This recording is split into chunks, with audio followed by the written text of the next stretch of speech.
geh mal Mutti zu ihr. In Ordnung, Mutti. Ich habe das im Augenblick ein bisschen eilig. Und 200 Euro verdienen? Gott, so eilig habe ich das ja nun auch. Ich kann nicht. Nehmen Sie die Leiche raus und machen Sie sie für die Autopsie fertig. Autopsie? Tod bei Ankunft! Hubert, ich bin ganz dein. Hubert?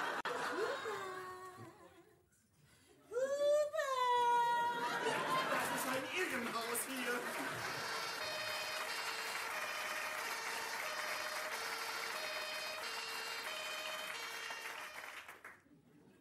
And so, at a time when the world is looking to the medical profession for guidance, for assurance, for higher standards of techniques and professionalism and dedication and learning, I ask you, my fellow neurologists, my colleagues from far and wide, from Africa, England, Brazil... Ach, und sagt Dr. Sanders, er kann von mir aus im OP rumschnibbeln. Für das Spanferkel bin ich zuständig. I ask you to recall the words of the Hippocratic Oath. Good morning, Dr. Mönkemöller. Ich hab zu tun, Kellermeier. Haben wir das nicht alle? Nur noch 3 Tage bis zu unserem Sommerfest und wir fangen jetzt erst mit den Proben fürs Theaterstück an. Ach, wissen Sie, wo Schwester Hildegard die Kostüme gelassen hat? Ich versuche dies ja auswendig zu lernen. Ihre Patientenrede fürs Sommerfest? Nein, das ist mein Vortrag für die Konferenz heute Morgen. Ach, der. Kellermeier. Meine Kollegen Neurologen aus Afrika, England und Brasilien nehmen die große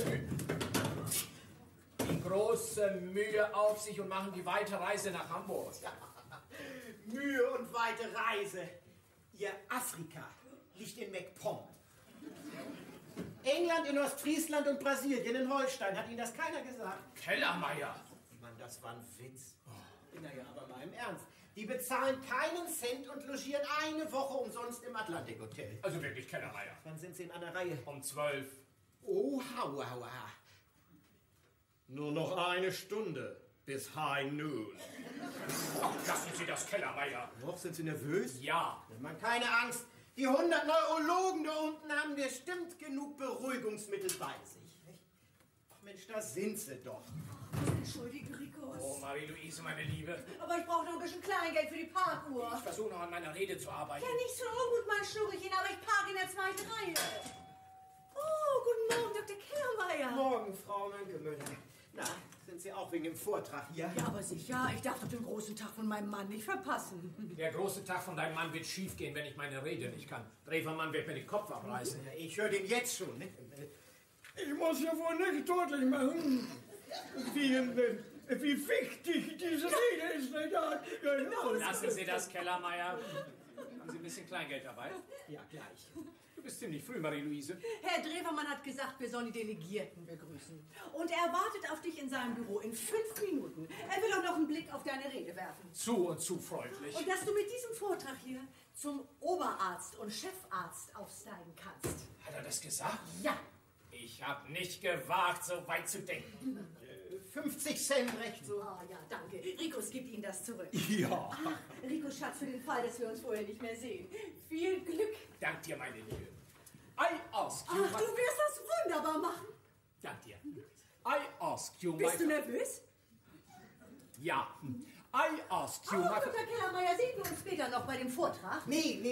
Ich habe Wichtigeres zu tun. Wir proben ja unser Theaterstück für das Sommerfest. Ach ja, richtig, natürlich. Das ist wichtig. Bist du da auch mit bei, Ricos? Wobei, meine Liebe? Ja, bei dem Theaterstück. Ich bin im Augenblick nur an meinem Vortrag und den 100 Neurologen interessiert. Ricos Schatz, die 100 Neurologen wären glücklicher, wenn du ihnen das Theaterstück bringen würdest anstelle deines Vortrags. Ja, bitte, sag ich doch. Bis später. I ask you, my fellow neurologist... Schick. Bitte, der Himmel. Moin, Marc. Moin, Dr. Hennig. Alles klar für die Probe heute Morgen? Ja, ich bin gleich da. Wollte dir bloß viel Glück wünschen. Oh, dank dir, Hubert. I ask you... Großer Tag, wa? Ja. I ask you, my fellow neurologist... Nervös? Ja, aber die 100 Neurologen da draußen haben sicher genug Beruhigungsmittel dabei. I ask you, my... Was für Beruhigungsmittel? Nee, ich versuche noch an meinem Vortrag zu arbeiten. I ask Da will ich nicht weiter stören. Danke. I ask you, my fellow Lernst neurologist... die ganze Rede auswendig? Ich versuche es. Oh, Teufel auch. Ich finde das schwer genug, mich an die ersten Worte in Marks Melodrama zu erinnern. Mark, ich spiele den Buhmann, nicht? Ja, das tun Sie. Ich muss auftreten und zu der Oberschwester sagen, sie ist die Heldin, ja? Von Hui, Achtung, Pfui.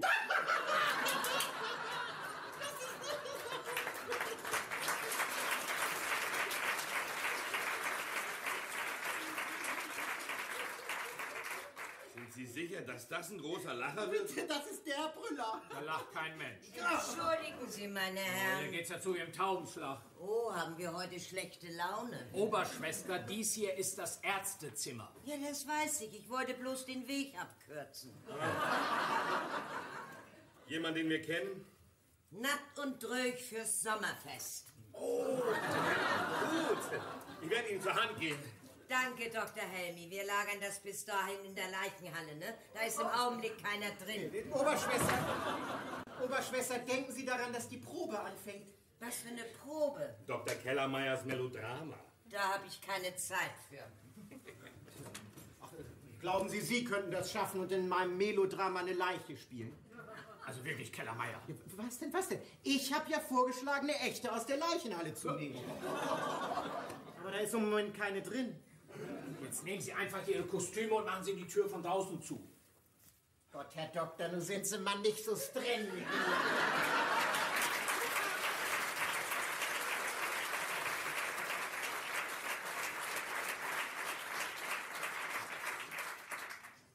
My fellow neurologists, we're fortunate in this country. Entschuldigung. Gütiger Himmel! Es tut mir leid. Ich hatte nicht die Absicht, Sie zu erschrecken. Dies hier ist das Ärztezimmer. Ja, das weiß ich doch. Das Wartezimmer ist unten in der Halle. Ich bin das Dr. Mönkemöller. Ich wollte zu Ihnen. Hä? Die Sprechstundenhilfe gibt Ihnen sicherlich gern einen Termin, wenn Sie eine Überweisung von Ihrem Hausarzt haben. Na, ich bin es.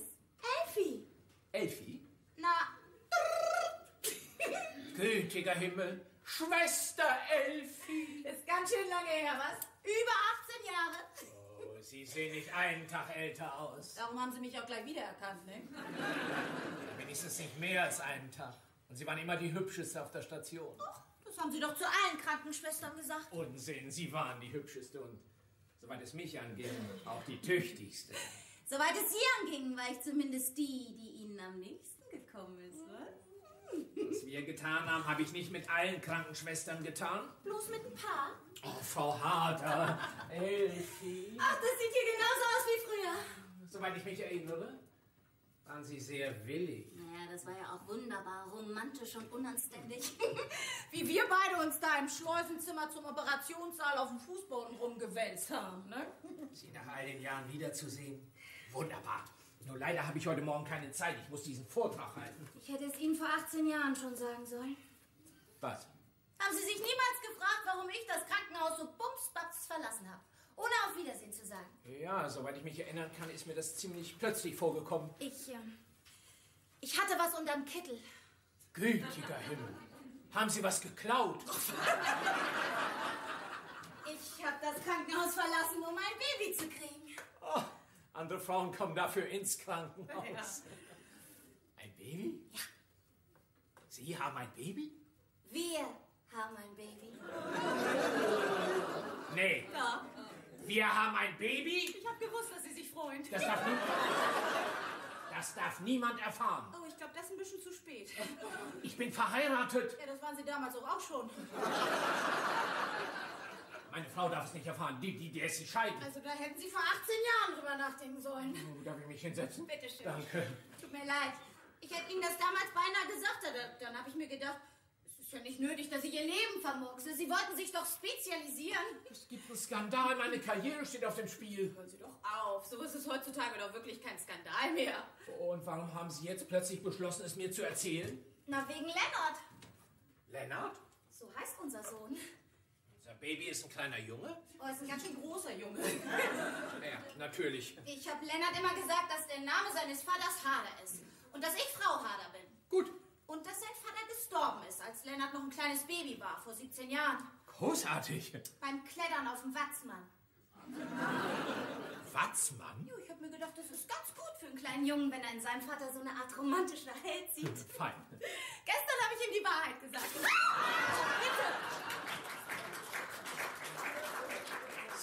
haben was getan? Na, das war sein 18. Geburtstag. Das ist doch kein Grund. Das ist ein Grund. Ich habe mir überlegt, dass der Junge jetzt endlich die Wahrheit wissen muss. Frau Harder. Naja, ich habe ihm natürlich nicht alles erzählt. Ihren Namen zumindest nicht. Was haben Sie denn genau gesagt? Ja, dass ich ein lüttes Techtelmechtel mit einem jungen Doktor am St. Ann hatte. Und dass der verheiratet war. Das war richtig. Nee, war das nicht. Ich hatte ja überhaupt keine Ahnung, was das alles für Lenny bedeuten würde. Gestern hat er den ganzen Tag von nichts anderem gesprochen. Er hat gelacht und geweint und weil er doch Geburtstag hatte, da hat er ein bisschen Champagner getrunken. Ich glaube aber nicht, dass das was geholfen hat. Er hat die ganze Flasche leer getrunken? Nee, das nicht. Aber gestern Abend, da konnte er einfach nicht einschlafen und da hat er noch ein paar Pillen genommen und hat dabei den Champagner gekippt. Die ganze Flasche? Naja, eine halbe Buddel Gin hinterher. Champagner, Gin und Pillen. Wenn Sie vor 18,5 Jahren diese Mischung genommen hätte, hätte ich heute nicht das Problem. Bitte? Er ist völlig verrückt geworden und sagt, das ist alles Ihre Schuld. Meine Schuld? Ja, Sie haben mich im Stich gelassen und ihn ohne Vater zurück. Ich habe bis vor 5 Minuten nichts von Lenny gewusst. Er ist völlig durcheinander. Er ist durcheinander? Wenn Sie ihn heute Morgen gesehen hätten. Er hat einfach so dagelegen und der Junge, der hatte doch erst ein paar Fahrstunden. Fahrstunden? Er hat sich vorgenommen, hierher zu kommen und rauszufinden, wer sein Vater ist. Was? Ich wollte ihn ja aufhalten, aber er ist in mein Auto gehüpft und hierher gefahren. Gütiger Himmel. Ich habe mir ein Taxi genommen und bin hinter ihm her. Verflixter Bengel. Er ist unten am Empfang. Am Empfang? Ja, verstehen Sie das denn nicht? Statt dass die Knochen seines Vaters in irgendeiner Schlucht auf der Höhe vom Watzmann liegen, sind sie lebendig und verfügbar. Oh nein, das bin ich nicht. Mag sein, dass ich lebendig bin, Frau Harder, aber ich bin nicht verfügbar. Ich muss um 12 diesen Vortrag halten. Auch nur 5 Minuten. Drewermann wartet auf mich. Er will auch einen Blick auf meine Rede werfen. 3 Minuten. Geben Sie mir Ihre Telefonnummer. Ich versuche Sie heute Nachmittag anzurufen. Das ist nicht gut. Das ist alles, was ich im Augenblick tun kann. Und bringen Sie um Himmels Willen Lennart aus St. Ann raus. Das kann ich nicht. Sie müssen... Ich kann das nicht. Der Polizeimeister hat ihn festgenommen. Festgenommen? Naja, Alkohol am Steuer, Fahren ohne Fahrerlaubnis, Überschreiten der zulässigen Höchstgeschwindigkeit und Tätlichkeit gegen einen Beamten. Hör mal, Ritus. Ach, Hubert, nicht jetzt. Entschuldigen Sie. Drewermann wartet auf dich in seinem Büro. Der sag ihm, ich komme. Ich habe im Augenblick keine Zeit. Proben für das Melodrama. Ach du heiliger Blinddarm. Schwester Elfi. Richtig! Stimmt, Schwester Elfi. Ich habe nicht gewusst, dass du sie kennst. Ja klar doch. Ihr beide seid doch immer rumgejattert. Rein und raus aus dem Schleusenzimmer. Noch. Ich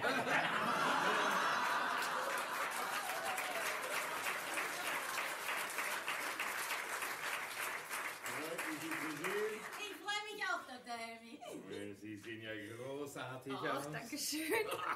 Auch wenn Sie wiederzusehen, ist wie ein Geschenk für mich. Ja, mir hat sie auch schon was geschenkt. Wie lange ist das denn schon her? 18 Jahre. 18 Jahre. Ja, und 9 Monate, ne? Nichts für ungut, aber Sie müssen sich jetzt wieder auf den Weg machen.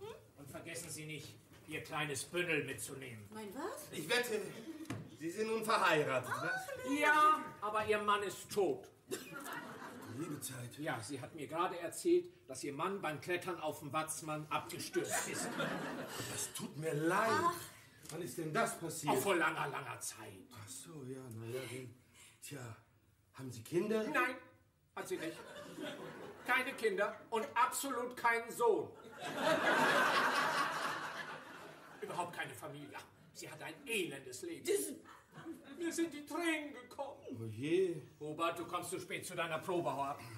Ach, bleiben Sie zu Dr. Mönkemöllers Vortrag. Oh, ich habe mir gerade überlegt, das könnte ich wohl tun. Und dann ist ihr eingefallen, dass sie noch was zu essen für die Familie einkaufen muss. Ich dachte, sie hat keine Familie.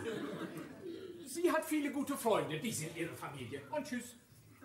So, und Sie geben mir jetzt Ihre Telefonnummer. 864 123. 864 123. Was ist mit Lennart? Ich versuche Sie heute Nachmittag anzurufen. Und was ist mit dem Polizeimeister?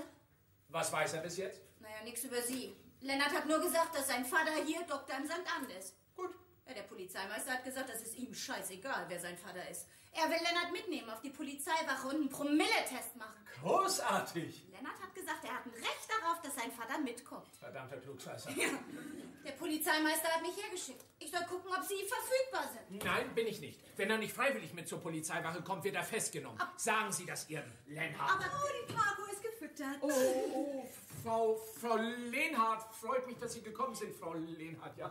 Hallo, meine Liebe. Ja, dies hier ist meine Frau und dies ist Frau Lehnhardt. Ja, Frau Lehnhardt und das ist Frau Möncke-Möller. Ja, Möncke. Ja, fein, dich zu sehen. Was hast du gemacht, meine Liebe? Den Wagen geparkt. Großartig, weiter so.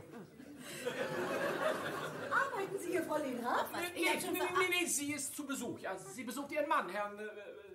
Lehnhardt. Ja, Herr Lehnhardt, er ist auf Station...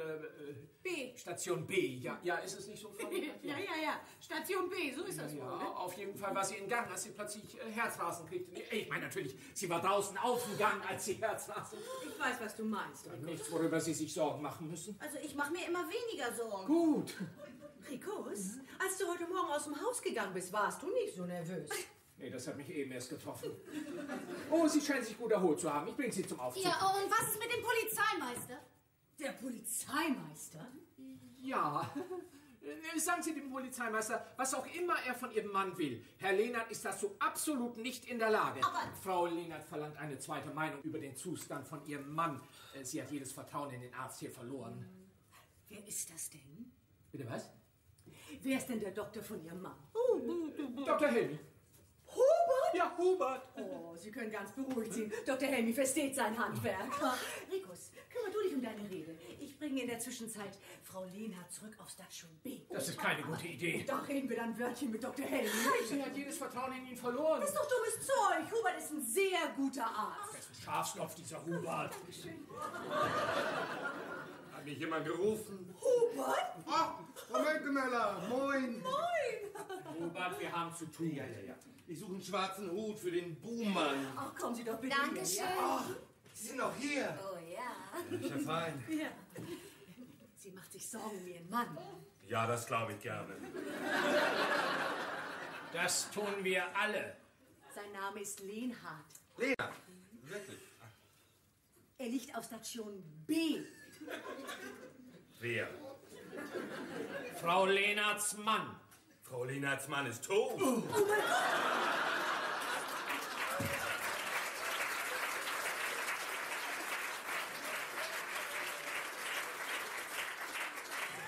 Hubert, wie kannst du sowas sagen? Frau Lehnhardts Mann ist tot. Hast du kein Gefühl? Gefühl? Ja, wirklich, Hubert, das war ziemlich grob. Ach, das tut mir ja so leid. Ach, Sie sollten sich ein bisschen hinsetzen. Ja, ist vielleicht eine ganz gute Idee, damit ich mich ein bisschen erholen kann. Nein, sitzen ist ganz verkehrt, wenn man einen Schock hat. Frischluft, viel und schnell. Was ist denn passiert? Ihr Mann ist tot, Herrgott nochmal. Ich weiß, er ist vom Watzmann gefallen.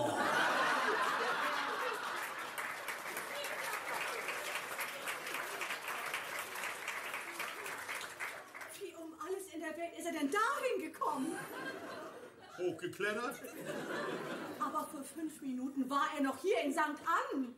Wer? Frau Lehnhardts Mann. Frau Lehnhardts Mann Hat war alles hier. seine Richtigkeit, Hubert. Frau Lehnhardts Mann, der bei einer Kraxeltour auf dem Watzmann gestorben ist, das war ihr erster Mann. Ach, mein erster Mann, ja. Ihr zweiter Mann, Herr Lehnhardt. Ach, ihr zweiter Mann. Mein zweiter Mann hier, du. Ihr zweiter Mann. Ja, der ist Patient in unserem Krankenhaus. Ja? Naja, auf jeden Fall die gute Nachricht ist, dass der Mann von dieser Dame nicht tot ist und dass es ihm von Tag zu Tag besser geht. Also kann sie St. Ann jetzt mit einem leichten Herzen und ihrem kleinen Bündel wieder verlassen. Ach, dann haben Sie heute Morgen Krankenbesuch gemacht. Ja, ganz richtig. Und die Besuchszeit ist zu Ende. Ich dachte, Sie sind vorbeigekommen, um uns guten Tag zu sagen. Natürlich kam sie vorbei, um uns zu sehen. Schließlich sind wir doch die Ärzte von ihrem Mann. Naja, Hubert. Was, ich? Lehnhardt, Station B. Warum ist er denn hier? Operation. Frau Lehnhardt hat mir erzählt, dass sie vor Tests eingeliefert wurde und wir haben beschlossen zu operieren. Oh mein Gott. Er ist für Tests eingeliefert worden? Ja, nichts Ernsthaftes. Vielleicht Gicht. Und wir haben operiert? Hämorrhoiden. Oh mein Gott. Was? Der ist mit Gicht eingeliefert worden und wir haben... Wir haben festgestellt, dass er auch Hämorrhoiden hatte.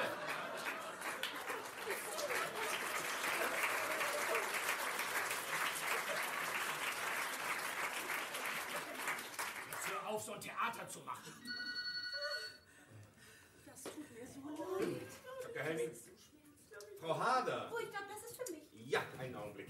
Die Dame vom Empfang. Vielen Dank. Frau Hader am Apparat. Ich habe gedacht, sie heißt Lehnhardt. Ja, sie ist Frau Lehnhardt. Aber der Mann, der am Watzmann auf die Nase gefallen ist, hieß Hader. Nee. Darum wird sie jetzt manchmal Frau Hader und manchmal Frau Lehnhardt genannt. So hat sie mir das erzählt. Willst du damit sagen, dass Schwester Elfis erster Mann auch Hader hieß? Was denn dran, Hubert? Schwester Elfi? Ja, bevor Frau Lehnhardt Herrn Hader geheiratet hat, war sie Schwester Elfi. Nee! Sie sollten hier wirklich nicht privat telefonieren. Der Polizeimeister will mit mir sprechen. Was für ein Polizeimeister? Lenny wird wieder nervös. Dann bringen Sie ihn weg. Ach, Lenny? Ihr kleiner Hund. Ihr kleiner Hund. Passen Sie auf, dass er nicht ausbüchst. Wahrscheinlich ist das eine Neurose. Gott, ich bin doch gleich unten. Das habe ich doch gleich gewusst, dass Lennart wieder Gehen durchdreht. Sie runter und trösten Sie ihn. Lennart? Ja, manchmal ruft sie den Hund Lenny und manchmal Lennart. Und Sie sind ganz sicher, dass Sie ihn nicht sehen wollen? Mein Mann ist kein Tierarzt. Wir telefonieren, Frau Lehnhardt. Und ich gucke mir den Kleinen so schnell wie möglich an. Also wirklich, Rikus. Ab und zu muss man auch mal über den Tellerrand gucken, Marie-Louise. Und Sie gehen runter und passen auf, dass dieser neurotische Hund nicht hier raufkommt. Hund? Was steht unten auf dem Schild vom Krankenhaus, Hubert? St. Annen. Da steht Hunde nicht erlaubt. Was? Dr. Helmi bringt sie zum Aufzug. Ja, bitte hier lang, meine Liebe. Haben Sie mal darüber nachgedacht, ihn zu kastrieren? Gute Idee!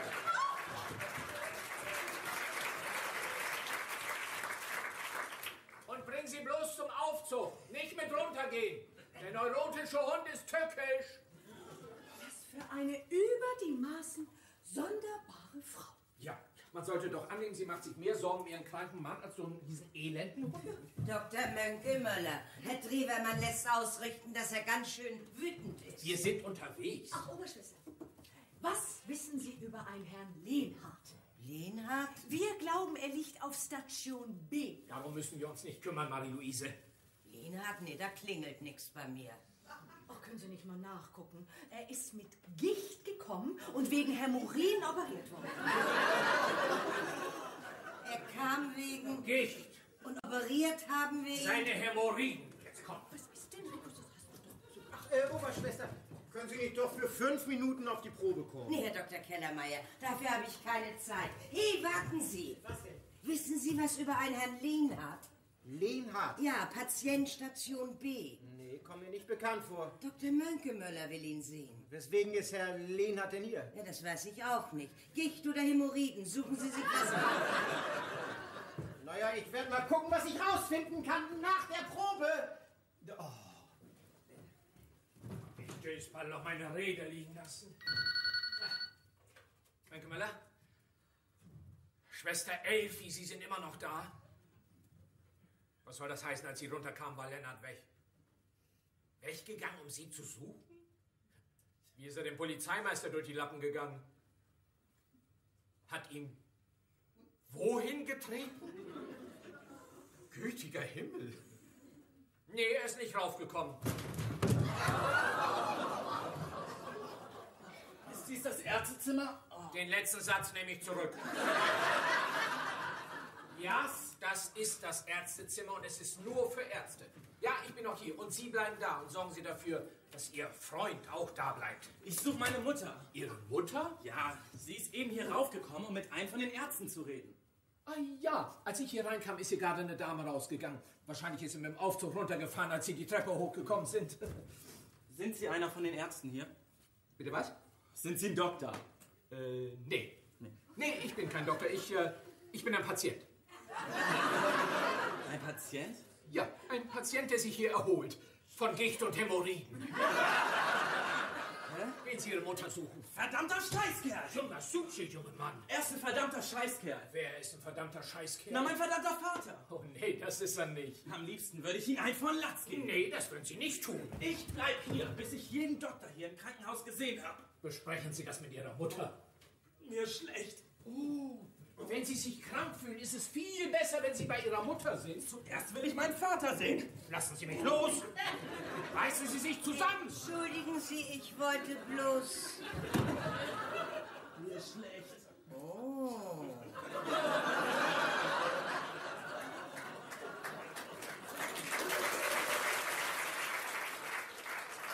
Nichts. Oh. Er ist ein bisschen durcheinander. Seine Mutter ist hier. Durcheinander?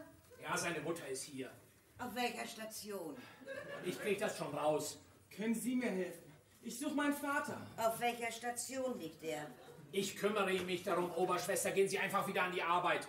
Wie Sie meinen, Herr Doktor. Sie hat Doktor zu Ihnen gesagt. Ja. Sie haben gesagt, Sie wären ein Patient. Ja, bin ich. Ich bin ein Patient, der Doktor ist. Hä? Theologie. Theologie? Ja. Sie sind Pastor? Ja. Ich bin ein Pastor, der sich hier erholt von Gicht und Hämorrhoiden. So, und jetzt gehen Sie runter und suchen Sie Ihre Mutter. Ich gehe nirgendwo hin, bis ich meinen Vater gesehen habe. Ja, aber Sie können nicht hier bleiben. Dies hier ist das Ärztezimmer und es ist nur für Ärzte. Und Patienten, die sich erholen. Ist mir scheißegal. Was sind denn das für verdammte Manieren, mein Sohn? War das nicht eine Überraschung? Oh, nichts. Oh, er kommt wieder in Ordnung. Er hat seine Mutter verloren. Ach du liebe Zeit. Und was ist sie denn gestorben? Das spielt keine Rolle. Der Herr gibt und der Herr nimmt. Hilf mir lieber, ihn runterzubringen. Lassen Sie mich in Ruhe. Und sagen Sie dem Pastor, er soll sich mich allein lassen. Den Pastor? Ja. Holen Sie irgendjemanden, der ihn wieder ins Bett bringt. Seine Mutter zu verlieren, war offensichtlich ein Schock für ihn, was? Ich habe meinen Vater verloren. Du liebe Zeit. Den Vater auch noch? Wir haben seinen Vater nur verlegt, das ist alles. Gott sei Dank. Beide Eltern an einem Tag, das ist grausam. Hilf mir, ihn hochzuheben. Ja. Der Herr gibt und Auch der bei den Herr... Rand, Hubert. Ja, mein Engel! Was hast du gemacht, dass Herr Drewermann so aufgebracht ist? Nichts. Er hat gesagt, dass er dir bei deiner Rede hilft. Das kannst du vergessen. Und wenn du bei dem Vortrag auch nur einen Fehler machst, dann gnade dir Gott. Gut, sieh zu, dass du noch einen guten Platz kriegst. Die fangen mich ohne dich an. Wer ist das denn? Seine Mutter ist gerade gestorben. Hubert! Ganz so. Der Herr gibt und der Herr nimmt.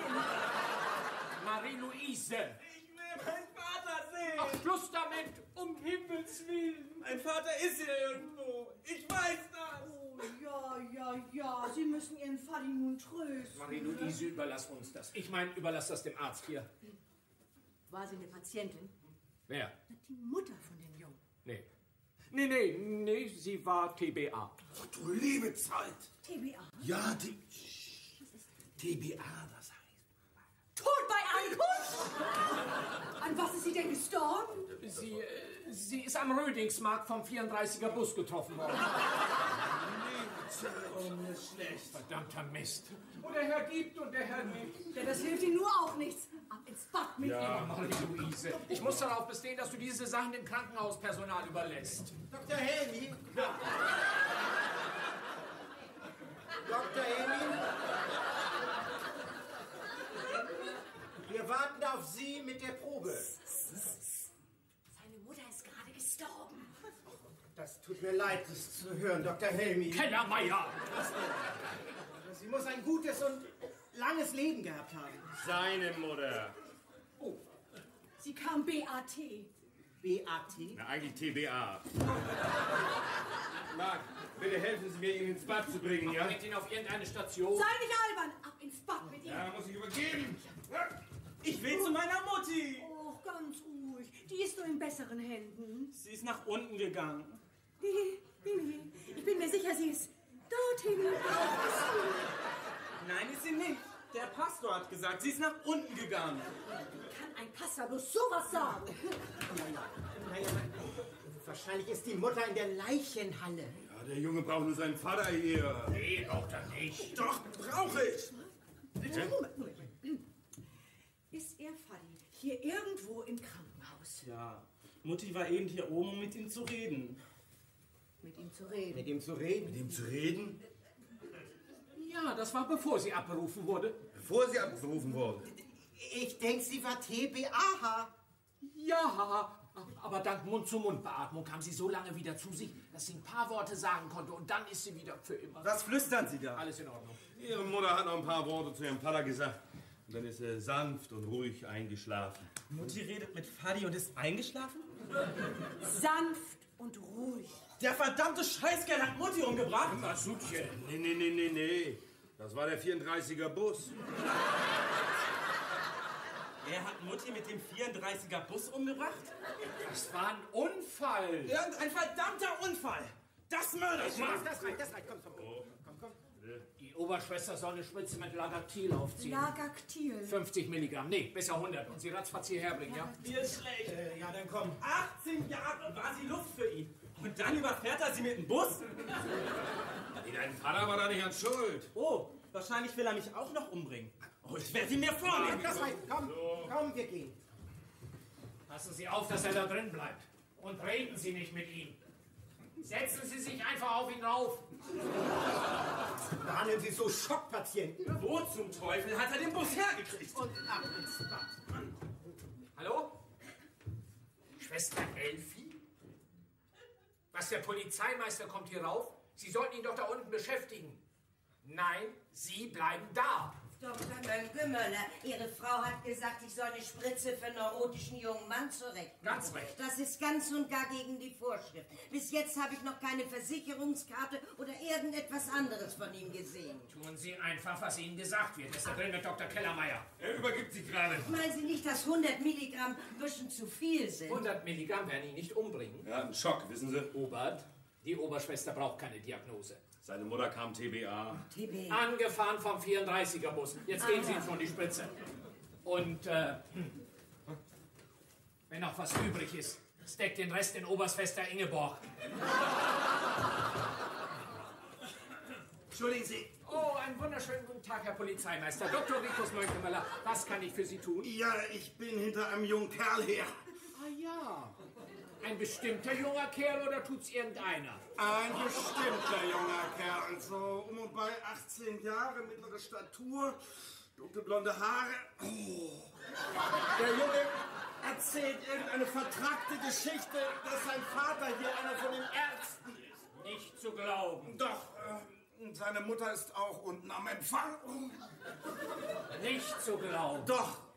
Der Junge sucht seinen Vater, aber ich kann mir vorstellen, dass der Medikus da gar nicht scharf drauf ist, gefunden zu werden. Also ich habe hier keinen jungen Mann gesehen. Ziemlich ruhiger Morgen bis jetzt. Aber wenn mir ein reizbarer Jüngling über den Weg läuft, dann lasse ich es Sie wissen. Doktor, Ja. versuchen Sie nicht, ihn aufzuhalten. Er trat mir eben in die Klöderei. Oh je. Ja, und das tut weh. Naja, ich gehe mal wieder runter zum Empfang, für den Fall, dass die Mutter ihren Jungen zu fassen gekriegt hat. Hauen Sie ab! Suche! Ja, ich sitz auf ihn! Nee, das bin ich, Doktor. Rikus, wir brauchen hier jemanden, der... Oh, das ist mein Kollege Dr. Helmi. Na, Hubert, wie läuft die Probe da drin? Die Probe? Ja, für das Theaterstück. Was gibt es dieses Jahr? Jack the Ripper? Ziehen Sie die Hosen runter. Das ist wohl eher Jack der Stripper, ne? Tut mir leid, wenn ich Ihnen nicht helfen konnte. Naja, ich werde ihn schon finden. Rikus. Rikus, ich mache mir Sorgen um dich. Willkommen im Club. So, und jetzt gib ihm endlich die Spitze. Dr. Mönke-Möller, Und Sie gehen runter und haben ein Auge auf den Polizeimeister. ich mach mir Sorgen um Lenny. Lenny geht's gut. Er ist aus dem Fenster geklettert. Was? Wer? Ach, so ein junger Bengel, der seine Mutter verloren hat. Nee. Huber. Ja, er sagt, im Fenster sind, er kommt nicht wieder rein. Gütiger Er Himmel. sagt, er bleibt da so lange draußen, bis wir ihm seinen Vater bringen. Sie müssen Lennart das nur sagen. Was hat denn der Hund damit zu tun? Hubert. Irgendjemand sollte die Polizei holen. Warum? Was ist denn passiert? Oberschwester, wir brauchen keine Polizei. Wir sind absolut in der Lage, mit einem jungen Kerl fertig zu werden, der ein klein bisschen aus der Balance ist. Im Augenblick hat er Probleme, in der Balance zu bleiben. Ich rufe den Polizeimeister. Nein, wir wollen ihn nicht schon wieder hier oben haben. Den Empfang bitte, ja? Gott, Lennarts Leben ist in Gefahr. Was, hat der Hund einen Unfall gehabt? Halt ihn an. Jetzt wird alles rauskommen. Es tut mir aber leid. Sprechen Sie mit ihm, Oberschwester. Ja, wer sind Sie? Ich bin die Mutter von dem Jungen. Die Mutter? Die Mutter? Gütiger Himmel. Hallo? Da unten ist irgendwo ein Polizeimeister. Schicken Sie ihn in das Ärztezimmer, ja? Das ist ein Notfall. Ich denke, die Mutter von dem Jungen war TBA. Ach was? Die Mutter von dem Jungen ist HIER. Nun kapiere ich gar nichts mehr.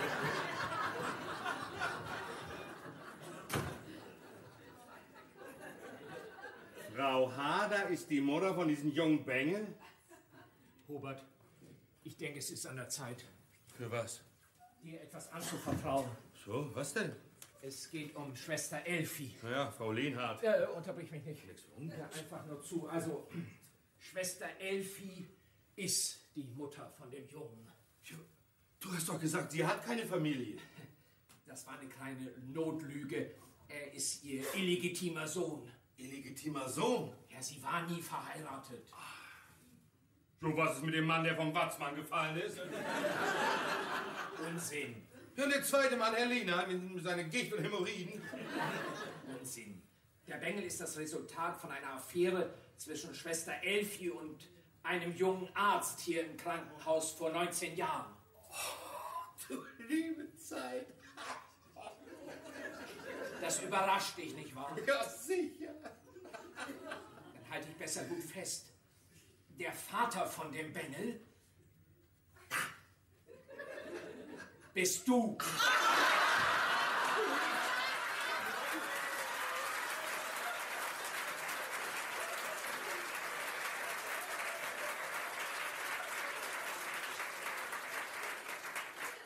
Nee, Rikus. Ich habe in meinem ganzen Leben noch nicht sowas wie das hier gemacht mit Frau Hader. Das weiß ich doch, du Dussel. Aber ich kann das nicht zugeben. Rikus, ich habe sie nie angerührt, ich schwöre dich.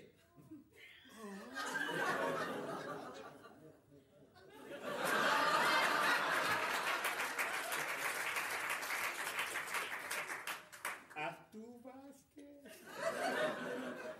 Ja, warum gibst du das denn nicht zu? Marie-Louise würde mir das Leben zur Hölle machen. Meine Rede verpufft in einer Rauchwolke und den Posten als Chefarzt von St. Ann kann ich auch vergessen. Augenblick mal. Willst du damit sagen, du bist der Vater von diesem jungen Bengel? Genau das. Aber der Junge scheint ihn nicht zu kennen. Alles, was er weiß, ist, dass sein Vater vor 19 Jahren ein Arzt war, der immer noch hier im Krankenhaus arbeitet. Das passt genau auf dich. Bis auf einen klitzekleinen Punkt. Ich habe Schwester Elfi nicht verführt. Hubert, es ist zu spät für mich, das zuzugeben. Ich habe ihm schon gesagt, dass ich ein Pastor bin, der sich hier erholt. Von Gicht und Hämorrhoiden. Was? Hubert, du hast doch nichts zu verlieren. Nichts zu verlieren. Du hast keine Frau, um die du dich kümmern musst. Ich habe eine alte Mutter, um die ich mich kümmern muss.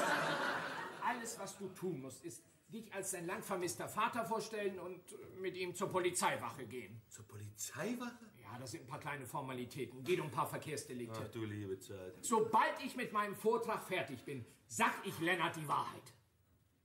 Lennart? Dem Hund? Lennart dem Bengel. Der Hund ist auch bloß dummes Zeug. Und mein Brief an den Krankenhausvorstand ist heute Abend noch in der Post. Was für ein Brief? Dich für den Posten als leitender Oberarzt von St. Ann vorzuschlagen? Mensch, Rikus. Das ist ja Bestechung, ist das, ja. Hubert, bitte. Nee, das kann ich... Sowas kann ich nicht. Hubert, du bist meine einzige Chance. Ach, frag doch Dr. Kellermeier, ob der das macht. Sei nicht albern, der war 7 Jahre alt, als er zur Welt gekommen ist. Jetzt muss noch jemand anderen geben, und die fragen kann. Nein, es ist kein anderer. Gott! Der wird mir sicher auch nicht helfen. Die Oberschwester! Quatsch. Die Oberschwester kann doch nicht der Vater von dem Bengel sein, Hubert. Alles, was du sagen musst, ist... Verdammt! Oberschwester! Halten Sie sich fest, ja? Die Spritze! Seien Sie vernünftig! Hauen Sie ab! Dieser Lümmel! Sie sollen abhauen, hab ich gesagt! Er hat 400 Milligramm Lagertil gespritzt! Ich hole einen Arzt! Kellermeier! Sie sind Arzt. Ja, irgendeinen anderen Arzt. Warum um alles in der Welt? Ich habe Höhenangst. Mutti! Ja, Mama ist hier. Was für ein Schafskopf hat dem Jungen erzählt, dass seine Mutter vom 4. 34er Bus überrollt wurde. Dieser Schafskopf da. Junge! Da sind Sie ja wieder, Herr Polizeimeister. Was ist passiert, Herr Doktor? Nichts Besonderes. Ziemlich ruhige Morgen. Ich habe eine Nachricht von dieser Frau Hader gekriegt, dass ich hochnötig hier raufkommen soll. Ja, das war hochnötig, jetzt nicht mehr. Ich rutsche ab. Ich rutsche ab! Ich rutsche ab! Ja. Dann kommen Sie doch runter, Dr. Helmy. Danke, dass Sie den Vorhang repariert haben. Sollte ich wegen diesem bekloppten Bengel raufkommen? Ja, aber seine Mutter hat ihn rumgekriegt, mit ihr zur Polizeiwache zu gehen. Sie sind vor 5 Minuten los. Gut, dann mache ich mich auch auf den Weg. Hilfe, zur Hilfe! Hilfe! Zu Hilfe! Also wirklich, Dr. Helmy. Sie sind doch jetzt ein großer Junge. Kommen Sie doch runter. Sie werden ihn sanft wie ein Miezekätzchen vorfinden. Wen? Den Jungen? Also hier möchte ich nicht krank sein.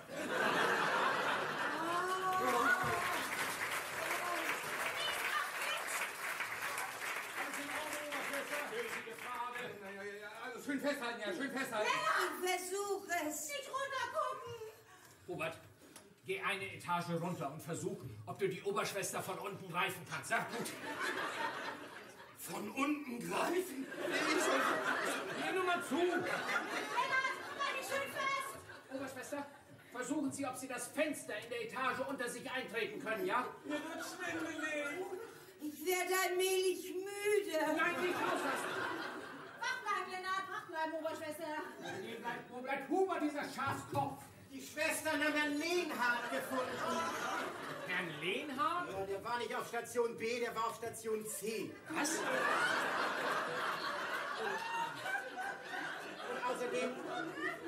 Und außerdem sind das auch nicht Gicht und Hämorrhoiden, er hat's mit dem Kopf. Kellermeier, holen Sie eine Liege. Für ihn? Nee, für die Oberschwester. Ach so, ja, sofort, sofort. Krieg ich endlich ein eigenes Zimmer? Ach, also, Och, und mit eigener Bar. Oberschwester, Hilfe ist auf dem Weg. Ich will ins Bett. Nein, nicht einschlafen. Draußen auf dem Gang liegt ein Feuerwehrschlauch. Schnell. Was wollen Sie da denn mit? Lass mich nicht mit dem Pastor allein, Mutti. Was denn für ein Pastor? Holen Sie schon den Schlauch. Verlass mich nicht, Mutti. Halt den Rand. Wir können mit Oh, gut gefangen, Hubert. Rollen Sie rein. Prima. Wo zum Teufel ist die Oberschwester? Über die Kante gegangen. Dr. Helmy hat Sie aufgefangen. Sie sind in der Etage unter uns. Gehen Sie runter und helfen Sie ihm. Lassen Sie die Liege da und Sie kommen rein. Ich bewege mich nicht, bis mein Vater hierher kommt. Ihr Vater hat im Augenblick damit zu tun, ein Held zu sein. Ein Held? Er hat gerade die Oberschwester gerettet. Das ist mein Vater? Ja, jetzt kommen Sie rein. Der sonderbare Kerl ist mein Vater? Sag ich doch. Buddy! Vorsicht! Ich hab meinen Vater gefunden. Ich hab meinen Vater gefunden, nicht zu glauben. Lass dich umarmen, ich bin heute großzügig. Das ist großartig. Ja, gehen wir runter zu Ihrem Vater. Ich kann den Feuerwehrschlauch nicht finden. Egal. Mutti, ich hab Fadi gefunden. Ich freue mich so für euch. Ist das nicht großartig? Ja, das ist es. Ja, Oberschwester Ingeborg hat ein paar Schnittwunden, hat sich ein bisschen was gequetscht. Sie ist nun auf der Unfallstation. Mein Held. Was? Hallo, Fadi.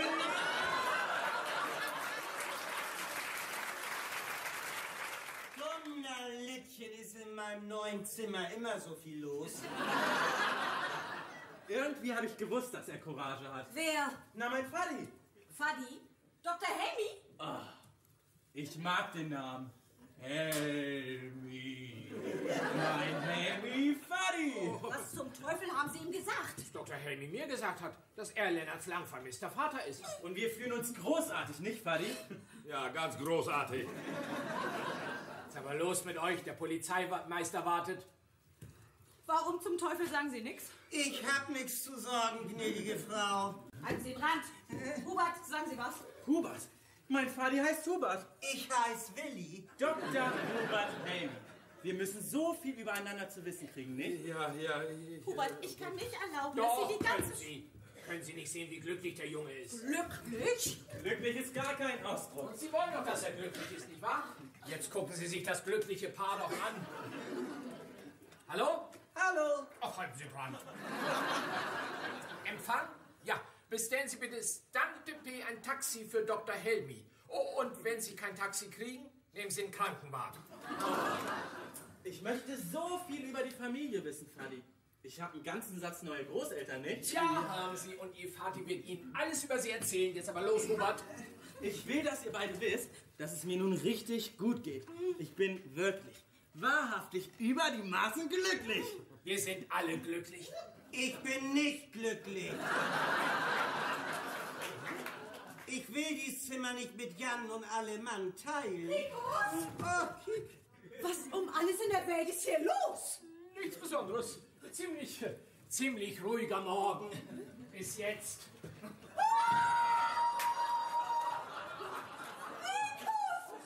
Aus dem Fenster ist die Oberschwester gefallen. Ja, ich weiß. Ja, hier und in 20 Minuten fängt dein Vortrag an. Ich bin unterwegs. Entschuldigt, wenn ich euch nicht an die Tür bringe, nicht? Ich will hoffen, dass Ihre Gicht und die Hämorrhoiden bald verschwunden sind, Herr Pastor. Haben Sie Ihren Vati noch nicht gefunden? Doch. Und wer ist das wohl? Er ist das, habe ich jetzt einen Preis gewonnen.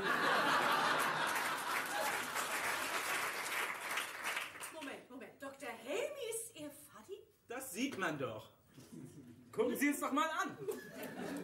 Hubert? Das lässt sich ganz einfach erklären, meine Liebe. Dr. Mönkemöller? Und Sie nehmen bitte alle Mann mit zur Polizeiwache. Polizeiwache? Frag nicht, Marie-Louise. Ach, ja, und dann vergessen Sie nicht, Ihr kleines Bündel mitzunehmen. Mein was? Von was redet sie, Mutti? Naja, von Ihrem kleinen... Ihre Mutti? Ja, das lässt sich ganz einfach erklären. Ich hab gedacht, Ihre Mutti hat einen schrecklichen Unfall mit dem 34er Bus auf dem Rödingsmarkt. Hallo? Hallo. Ach, halten Sie doch. Ja. Wunderbar. Ihr nehmt einen Krankenwagen. Ja, sind Sie bereit? Ja. Und sind Sie ganz sicher, Hubert? Der Polizeimeister wartet auf uns. Na ja, dann. Lass uns gehen. Moment. Was um alles in der Welt ist hier passiert, seit ich zuletzt hier war? Oh. Lassen Sie sich das von dem Pastor erklären.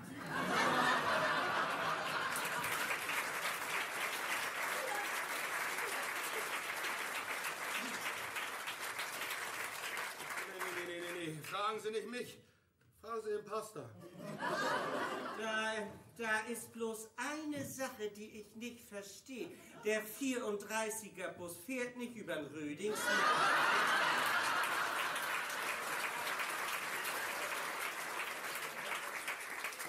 Was heißt das, Vati? Spielt keine Rolle, Lennart. So. Ich hab gedacht, Lennart ist der Hund.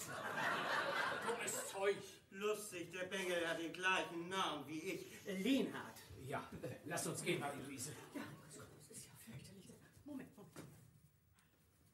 Sind Sie Herr Lenhard? Oh ja, darauf bestehe ich. Aber meine Freunde nennen mich Willi. Wissen Sie warum? Weil ich so heiß. Das ist mein Name, aber Sie können auch Herr Lenhard zu mir sagen. Ja, dann komm, ja. Oh, Moment. Ist diese gediegene Frau in Batik mit diesem Mann verheiratet? Richtig. Welche gediegene Frau in Batik? Ja, die Frau, die gerade rausgegangen ist. Das war meine Frau? Sie hat sie heute Morgen besucht. Wirklich? Ich habe gedacht, sie hatte mich schon vor Jahren verlassen. Sie kam zurück, um sich zu entschuldigen. Gehen wir. Was zum Teufel machst du wieder hier? Hubert, nun sag doch was.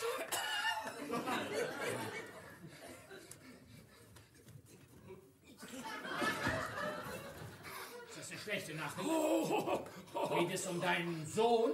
Marie-Louise, ich glaube, es ist besser, wenn du Drewermann sagst, dass ich noch 3 Minuten brauche. Also wirklich, Rikus. Tut mir leid, Marie-Louise, aber Hubert ist mein ältester Freund und er hat ein Problem, nicht?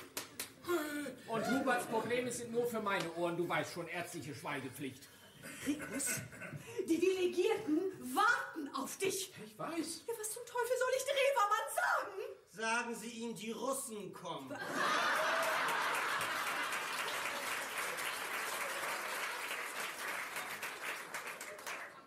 ist genauso gut wie alles andere. Los, du bist ja nicht... Ich denke, du bist auf der Polizeiwache. Lennart, Was ist mit ihm? wir wollten gerade in den Krankenwagen steigen, als der Polizeimeister kam und Lennart beim Schleppchen packte. Er hat Lennart und die Oberschwester auf dem Fenstersims gesehen. Gütiger Himmel! Der Polizeimeister sagt, Lennart könnte nun angeklagt werden. Wegen Selbstmordversuch oder Mordanschlag oder beides. Er hält ihn in unserem Sicherheitsbüro fest, bis er Oberschwester Ingeborg ausgefragt hat. Teufel auch! Er wartet, dass sie von der Unfallstation kommt. Die wird sicher keine große Lust haben, ihm zu helfen. Ja, was ist mit mir? Lennart hat dem Polizeimeister gesagt, dass ich sein lang vermisster Vater bin. Nicht, dass er... Das wird wie ein Lauffeuer durchs Krankenhaus gehen, dass ich so einen illegitimen Sohn in die Welt gesetzt habe. Wir müssen dafür sorgen, dass Oberschwester Ingeborg nicht von der Polizei ausgefragt wird. Wie sollen wir das denn machen, Rikus? Das weiß ich nicht. Ich warte, dass mir was einfällt. Gibst du mir frei, sich arm und weine durch die Hurenschwester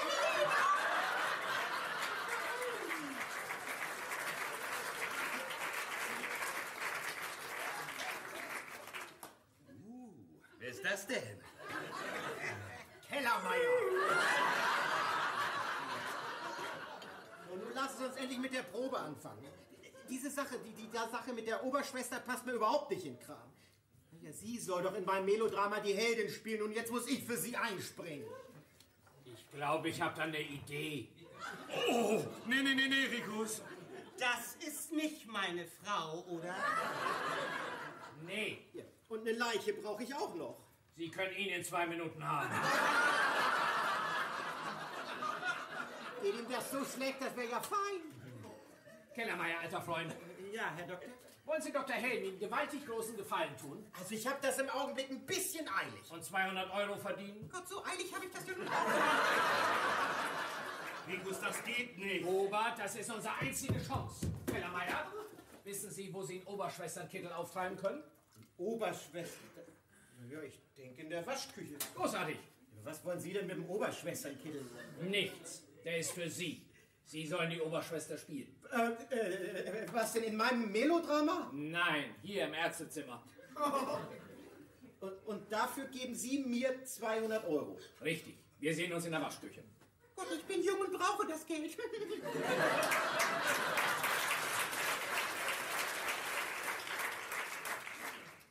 Bannig nett von Ihnen, dies bunte Programm für mich und meine Frau. Ist das alles auf Krankenschein? Hallo? Hallo? Och, Sicherheitsdienst? Ja. Sie haben bei Ihrem Büro einen Polizeimeister. Könnten Sie ihn bitten, sofort ins Ärztezimmer zu kommen? Die Oberschwester wartet hier auf ihn. Rikus, bitte. Wir sitzen schon tief genug in der Bredouille. Und du rufst auf der Unfallstation an und sagst, Sie sollen Oberschwester Ingeborg so lang wie möglich da behalten. Ich erkläre Kellermeier die Situation und komme mit ihm als Oberschwester zurück. Viel Glück, Hubert. Danke. Was meinst du mit viel Glück? Was soll ich machen? Aufpassen, dass es nicht schief geht. Oh, nee. Ich werde nicht hier sein. Natürlich wirst du hier sein. Du bist Lennarts Vater.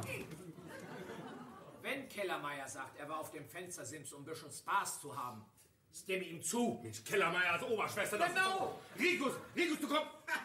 Lustig, nicht?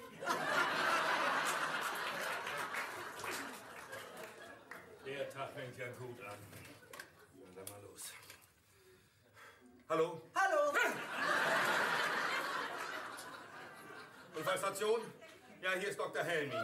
Ist Oberschwester Ingeborg bei Ihnen? Ja. Nein, lassen Sie sie nicht weg. Ich möchte, dass Sie alle Tests mit ihr machen. Ja? Ja, Blut, Herz, Urin, das ganze Programm. Ja, und lassen Sie sich Zeit. Und machen Sie das gründlich. Auf was? Auf Wiedersehen. Ist die Oberschwester nicht hier? Komm rein, komm rein. Sie ist auf dem Weg. Gut, dann warte ich hier auf Sie. Und Sie sollten sich vielleicht auch besser auf den Weg machen. Zu Ihrem Sohn, Doktor. Oh.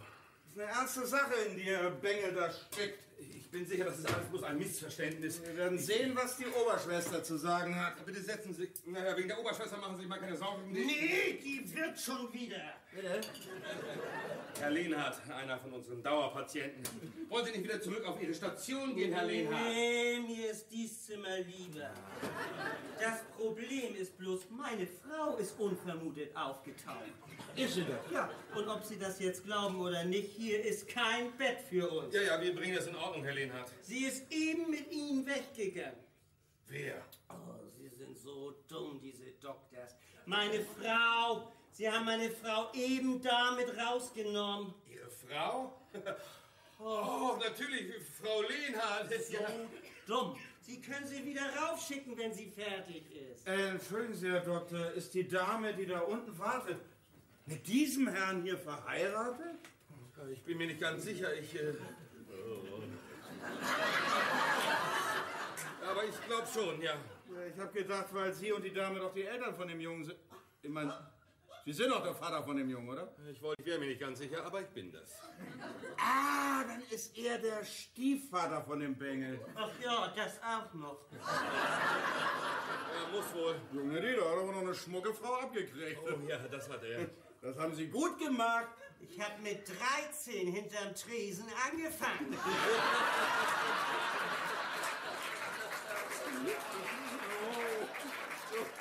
Bei Ihnen in St. Ann ist ja mächtig was los. Ja. Die Verwandtschaftsverhältnisse in diesem Krankenhaus sind im Augenblick ein bisschen vertüdelt. Ne? Ja, wollen wir hoffen, dass es nicht ansteckend, ne? Ja, mein Neffe arbeitet nämlich hier. So, wirklich, ja. Ja, Sie kennen ihn sicher. Dr. Kellermeier.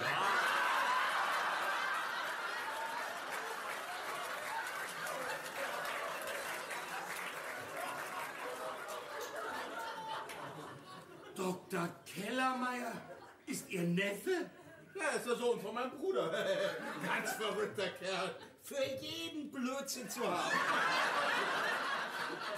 Entschuldigen Sie bitte. Ja, einen Augenblick.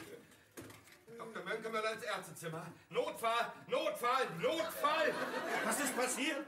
Mir ist gerade eingefallen, dass wir eine falsche Behandlung verschrieben haben. Falsche Behandlung? Ja, für die Oberschwester wegen ihrem Zustand und... Mayday! So dumm, komm, nehmen Sie sich einen Whisky. Komm her. Ja, bitte, Herr Obermeister, nehmen Sie sich einen großen Whisky, ja? Nee, ich bin im Dienst. Ich nehme einen kleinen.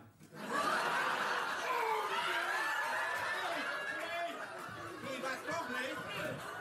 Nee, keinen kleinen. Nehmen Sie ruhig einen großen. Nee, ich nehme einen kleinen. Dr. Mönckeberger ins Doktorzimmer. Was zum Teufel ist hier los?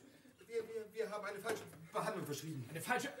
Drewermann war gerade dabei, mich den Delegierten vorzustellen, als deine dösige Stimme durch den Lautsprecher dröhnte. Notfall! Ja, ich habe da gerade mit Polizeimeister Kellermeier übergeschnackt. Ist nicht so, Polizeimeister Kellermeier? Ja, er hat eine falsche Behandlung verschrieben. Was soll das heißen? Ich habe gerade zu Polizeimeister Kellermeier gesagt, dass wir hier einen Notfall haben. Das war nicht der Erste in diesem Krankenhaus. Das ist ein Brand. Schieben Sie ab auf Ihr Zimmer. Nee! Also, was zum Teufel ist der Notfall und wo ist unsere Oberschwester? Ja, sie ist der Notfall. Das ist Polizeimeister.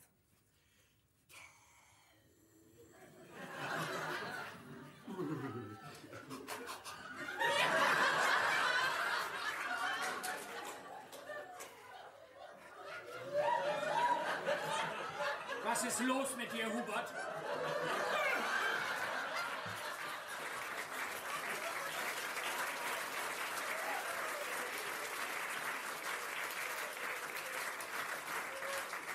Geht doch völlig durch den Wind. Ja, ganz recht, Polizeimeister Kellermeier. Wasser oder Soda, Ihren Whisky, Polizeimeister Kellermeier.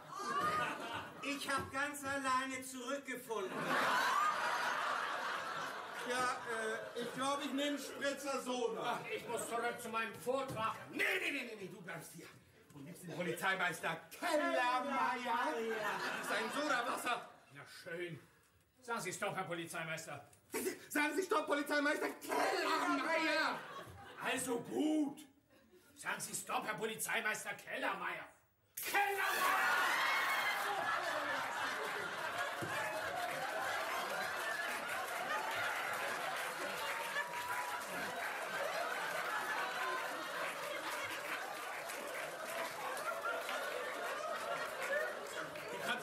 Polizeimeister sowas antun? Er ist Dr. Kellermeyers Onkel. Onkel! Darf ich auch mal? Ich kann mich nicht genug entschuldigen. Sagen Sie, stopp. Nicht jetzt! Es tut mir leid. Fang doch an die Kahn! Ich muss mich entschuldigen. Ist schon gut. Wie lange braucht Ihre Oberschwester denn noch? Ja, wo bleibt diese verdammte... Verschwinde! Attacke!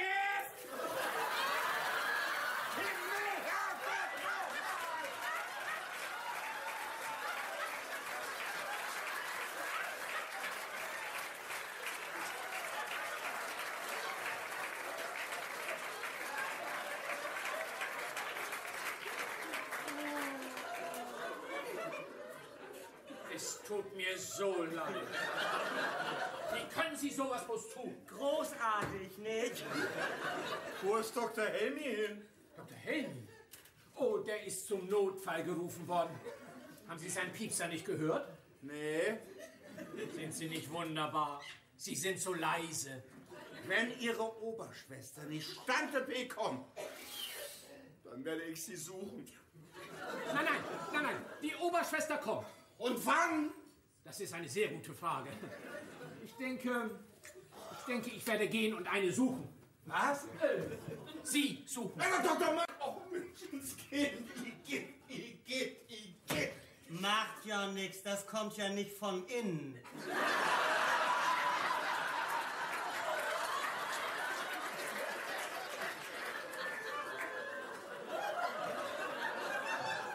Die Sache mit dem Rumspritzen hat mir bis jetzt am besten gefallen. Wie ist das mit Ihnen? Probieren Sie das doch auch mal. Ich bin neugierig, was Sie sich als nächstes für uns ausgedacht haben. Ist alles auf Krankenschein?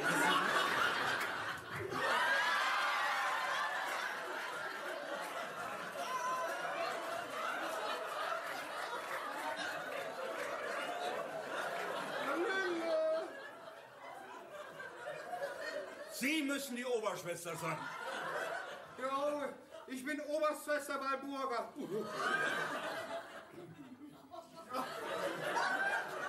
Na, wie geht's denn immer so? Hm? Sind Sie tatsächlich die Oberschwester? Ja, haben Sie gedacht. Claudia Schiffer? Vorhin auf dem Fenstersims kamen Sie mir viel spiegeliger vor. So? So, ja, weil hier oben ist die Luft dünner. Und Sie waren ja auch so weit weg, ne? Na gut, Polizei, Keller. Kommen Sie nicht so nah. Wir haben ja Wundbrand im Krankenhaus. Wundbrand? Da kann er doch gar keine Zeit, mir die Hände zu waschen. Na, nun gehen Sie mal sitzen. Hinsetzen! Was dreht sich um die Sache mit Ihnen und dem Bengel vorhin auf dem Fenstersims? Ach so, der, ja. Auch wie Sie ein bisschen rumgejagt hat, ne? Soweit ich sehen konnte, Oberschwester, haben Sie sich mit dem Bengel in der Wolle gehabt. Nee, wir haben uns nicht gestritten. Wir haben uns gestreichelt. Ja, oh Gott, ich hatte ein bisschen zu viel Erdbeerbohle, die ist mir zu Kopf gestiegen. Ah, ich verstehe. Dunnerlittchen, sind das Socken da oben?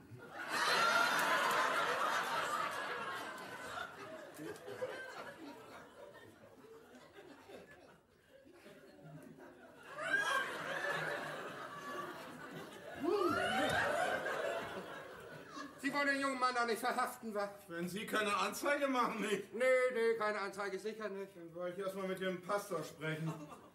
Pastor? Ja, der junge Mann hat gesagt, dass vorhin ein Pastor hier war. Nee, das glaube ich nicht. Doch, ein Kirchenmann mit Gicht und Hämorrhoiden. Ach so, der Pastor, der. Ach, ich dachte, Sie meinten Dolly Pastor. Der kann doch sicher bestätigen, was Sie gesagt haben, oder? Natürlich kann er das bestätigen. Also, wo ist der Polizeimeister? Niemand hat mir gesagt, dass das hier 2 Oberschwestern gibt. Ja. Sie ist Oberschwester für Hals, Nasen, Ohren und ich für die Chirurgie. Was hat die alte HNO-Sche denn gesagt? Ich habe das alles gestanden. Gestanden? Was denn? Naja, wir haben uns ein Süßchen gegeben und dann haben wir sie nach abends genommen. Auf dem Fenstersims. Oh ja. Augenscheinlich sind Ihre Hormone so ein bisschen in Wallung gekommen, ne? Das sieht ihr ähnlich, dieser besoffenen Fummeltrine. Oh, wenn du mich bitte entschuldigen wirst. Oh, ich muss den Pastor suchen. Den Pastor? Ja, Gicht und Hämorrhoiden. Oh, der Pastor. Ja, der Polizeimeister geht nicht eher, bis der Pastor bestätigt hat, dass das Spektakel an Finstersims ein Unfall wäre. Oh, ich bin sicher, der Pastor wird das bestätigen. Mann, du. Ja, dann bring mal rein den Pastor. Nicht? Ich meine, ich bringe nicht, ich schicke ihn rein. Nicht?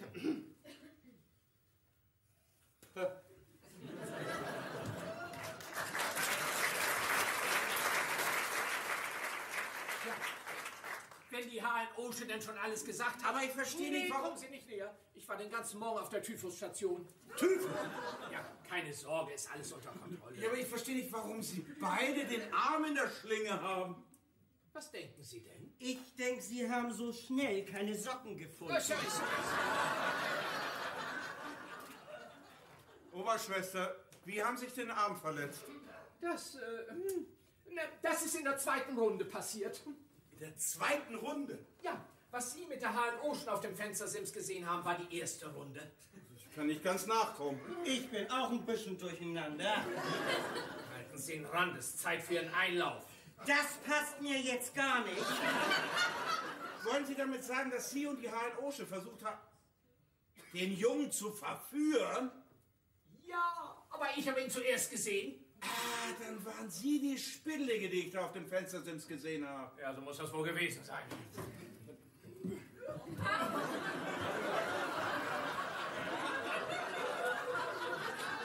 Ist das Ärztezimmer hier? Kommen Sie rein, Herr Pastor. Nee. Ich komme nicht näher.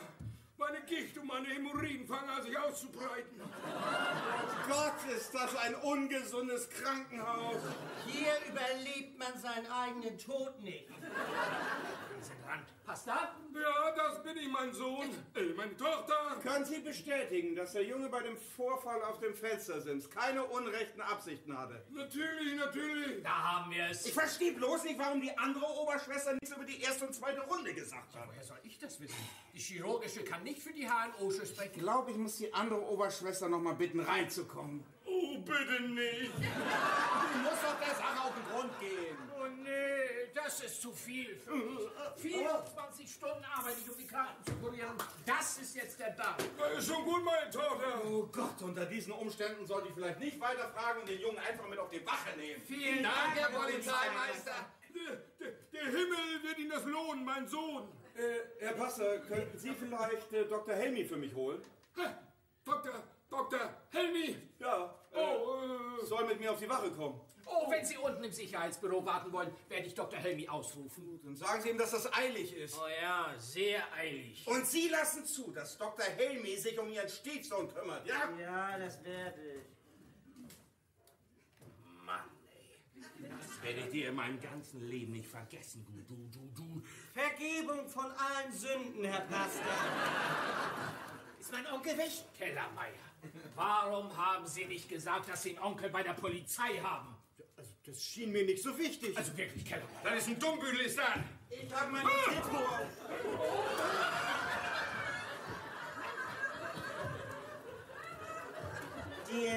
Die Oberschwester fängt gerade mit der dritten Runde an.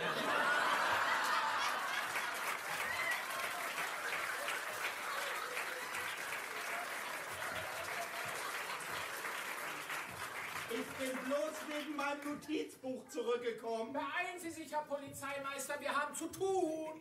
Das ist ein Irrenhaus hier. Meine Güte, Dr. Mönkemöller, haben Sie einen Griff am Leibe. Reißen Sie sich zusammen, Kellermeier. Meine Karriere steht auf dem Spiel. Rikus! Oh! Rikus! Rikus, du! Die delegiert mich! Ach, Oberschwester? Oberschwester! Oh, die ist wohl schwerhörig. Ach, Dr. Kellermeier, haben Sie meinen Mann gesehen? Ja, der hat unten zu tun. Ja, für den Fall, dass Sie ihn vor mir sehen, sagen Sie doch bitte, dass die Delegierten so allmählich ungeduldig werden, nicht? Hallo. Hallo.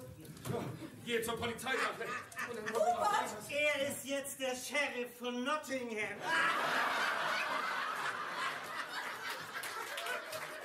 Entschuldigen Sie bitte. Hubert! Ja, Frau Mönkemöller. Rikus und Sie benehmen sich heute Morgen ziemlich eigenartig. Tja,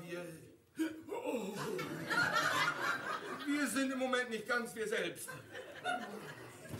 Entschuldigen Sie, gnädige Frau, sind das Socken da oben?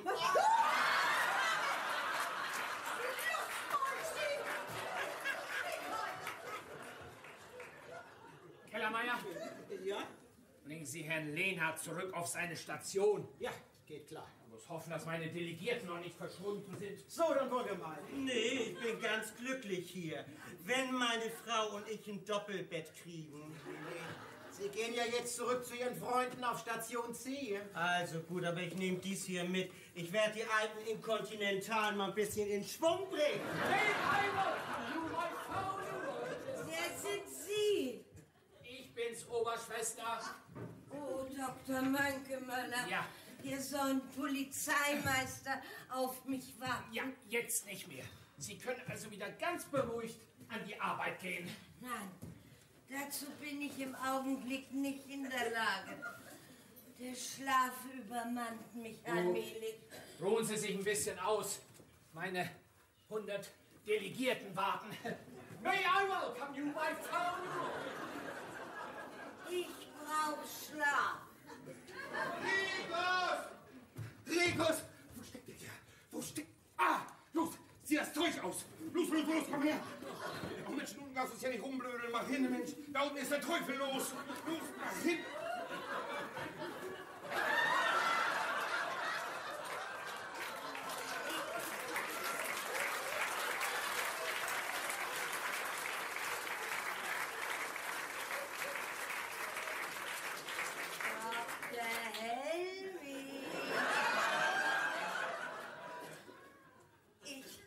Sie müssen mir was erklären.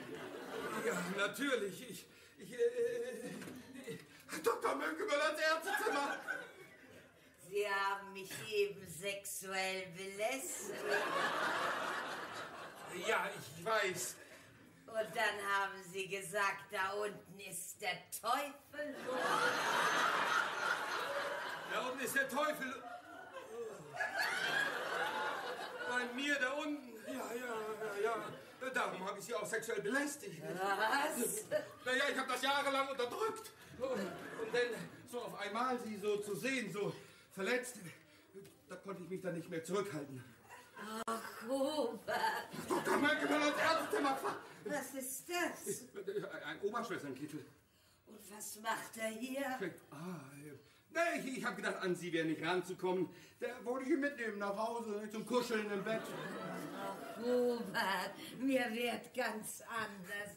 Hilfe! Aber nun muss ich ein bisschen schlafen. Ja, schlafen Sie ruhig ein bisschen mehr. Schlafen. Vielleicht auch träumen, Hubert. Würde es Ihnen was ausmachen, mich ein bisschen zuzudecken? Nein, ganz und gar nicht. Gehen Sie mal schon mal raus, ich komme dann gleich. Dr. Mönkemöller ins Ärztezimmer! Ich denke erst mit Lennart auf der Polizeiwache. Gott sei Dank. Ich war mitten bei meinem Vortrag, als deine dösige Stimme wieder durch den Saal dröhnte. Vergiss deinen Vortrag. Unten im Sicherheitsbüro ist der Teufel los. Ja, schwer genug mit dem Vortrag anzufangen. Mit hochgekrempelter Hose und roter Perücke. Das ist ein Stück wie aus dem Irrenhaus. Revermann hat meinen Vortrag übernommen. Ja, und meine Mutter das Sicherheitsbüro. Er hält tatsächlich meine Rede, meine Worte. Deine Mutter? Ja, wir wollten gerade zur Polizeiwache. Da kam meine Mutter mit der roten Grütze.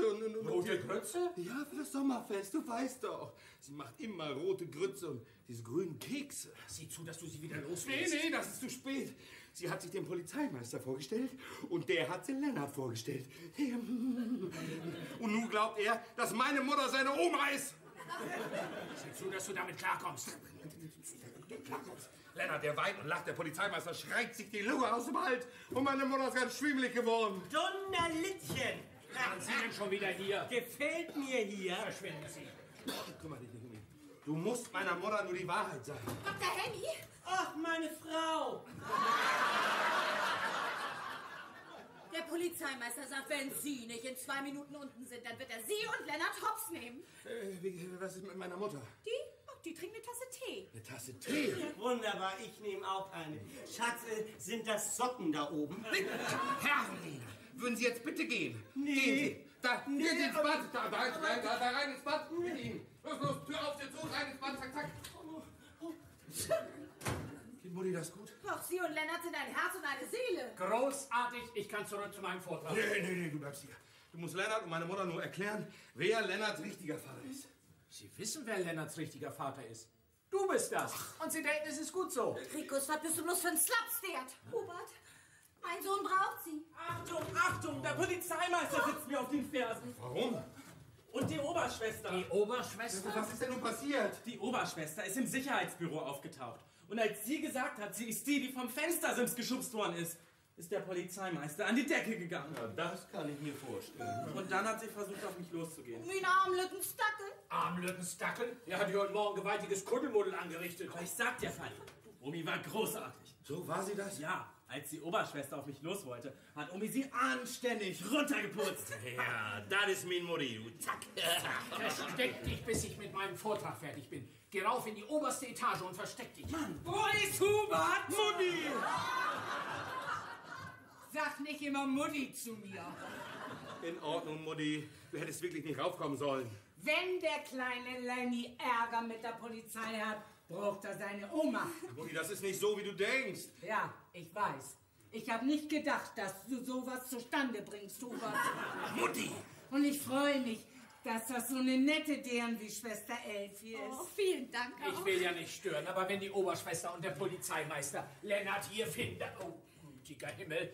Die Oberschwester und der Polizeimeister sind gerade aus dem Aufzug gestiegen. Du Tröne hier. Nun habe ich keine Angst mehr vor dem Wenn Polizeimeister. er die Wahrheit über dich und das Fenstersims rausfindet, dann wirst du angeklagt. Wegen Selbstmordversuch oder Mordanschlag. Selbstmordversuch oder Mordanschlag? Ja, Ich kann nicht!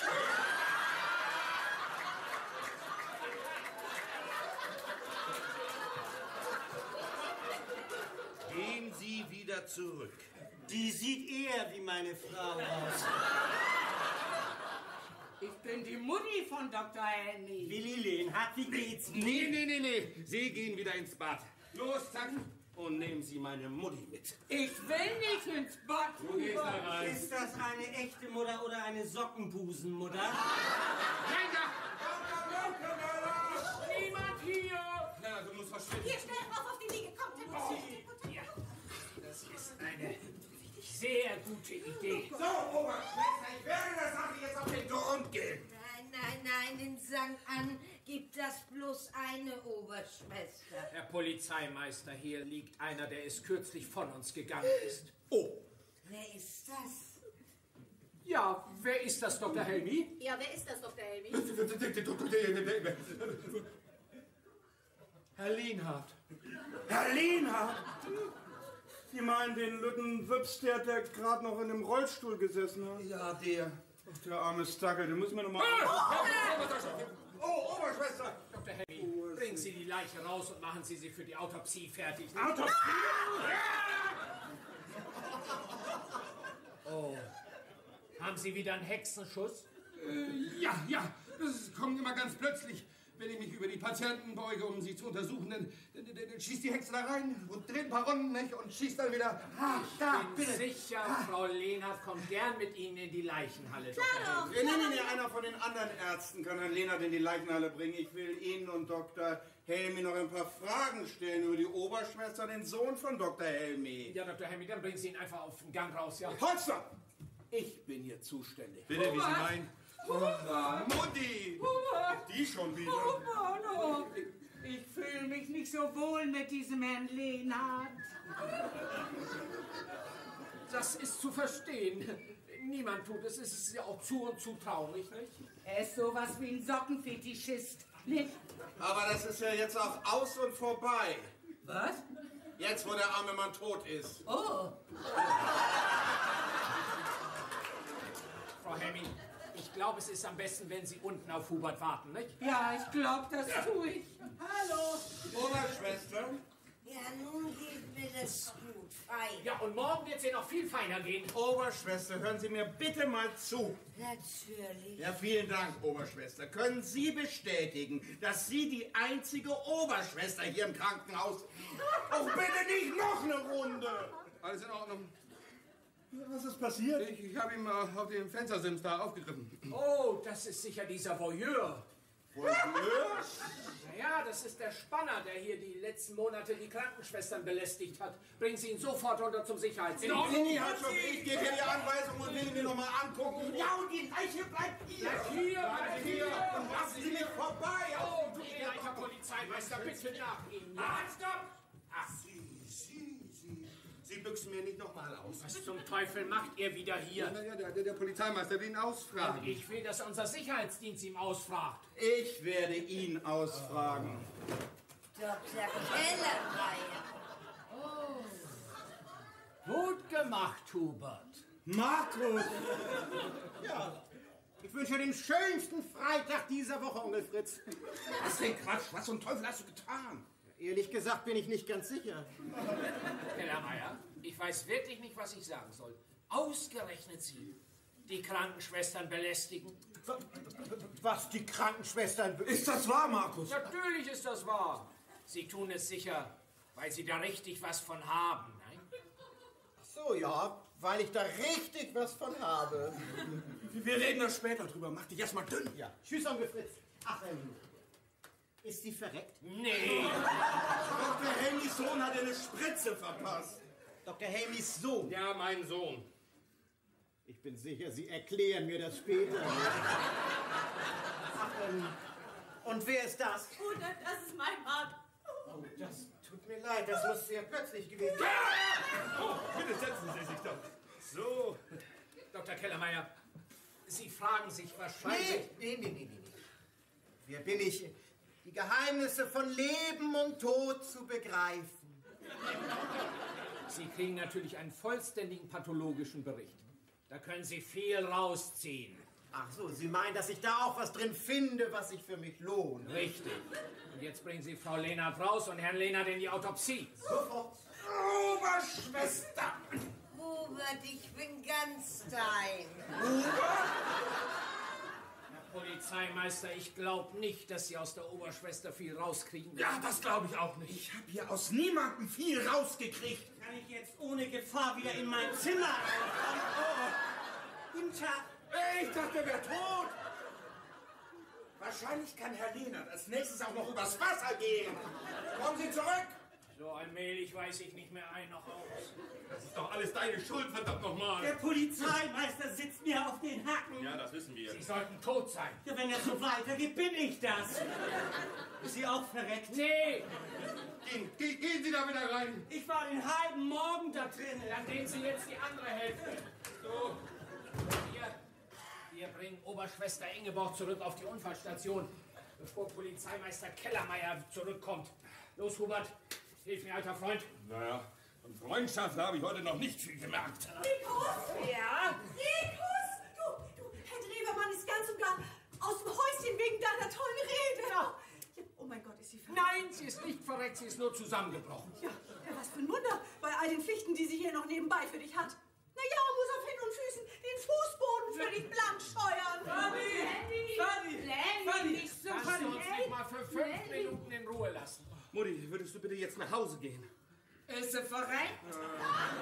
Nee, Tag, Frau Helmi, schön, Sie zu sehen. Ich will dir bloß sagen, Fanny, dass du nicht mehr mit mir zur Polizeiwache kommen musst. Muss ich nicht? Nö, Omi kommt mit. Mutti, du sollst dich hier nicht einmischen. ja, Frau Helmi, Sie sollten sich hier nicht einmischen. Müssen Sie zu allem Ihrem Senf dazugeben, Herr Pastor? Sieht er immer noch Pastoren? Er sieht Pastoren? Ja, ihn. Nee, Lenny, er ist Doktor. Ich weiß, Omi. Doktor der Theologie. Rikus?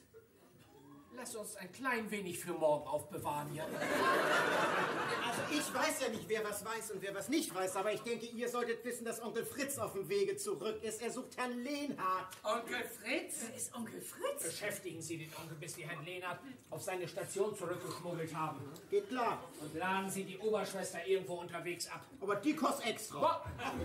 Geht aufs Haus. Haben Sie Herrn Lehnhardt gesehen? Oh mein Gott, der Polizeimeister macht einen riesen Aufstand und sucht überall. Na, guck mal an, da ist er ja.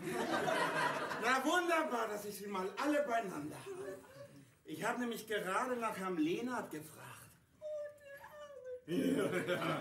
Vielleicht interessiert Sie das, Herr gnädige Frau, dass ich Ihren ach so toten Ehemann gerade die Krankenhausgänge rauf und runter gejagt habe.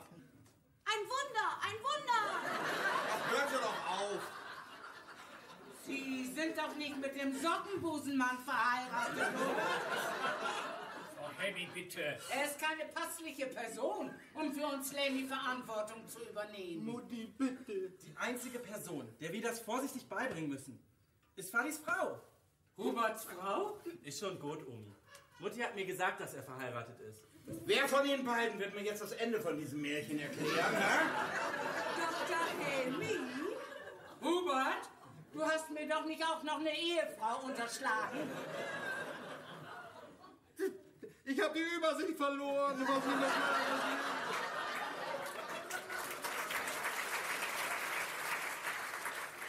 Ich denke, je eher du mir deine Frau vorstellst, Fadi, umso besser. Es ist gar nicht nötig, dich mit meiner Frau bekannt zu machen. Doch ist das, Fadi. Ist das nicht, Lennart? Und warum nicht? Weil ich habe... Sie haben sich scheiden lassen. Nichts kann mich davon abhalten, dich und Omi nun jeden Tag zu besuchen, Fadi. Herr Polizeimeister, weil nichts von alledem meine Frau betrifft, kann sie doch sicher nach Hause gehen, oder? Ihre Frau kann nach Hause gehen, wenn ich ein paar Antworten auf ein paar Fragen bekommen habe. Warum zum Beispiel hatte die pathologische Oberschwester eine große Spritze in ihrem Achtersten? Und warum hatten die HNO-sche und die chirurgische auch so eine Spritze abgekriegt und sich dann dünn gemacht?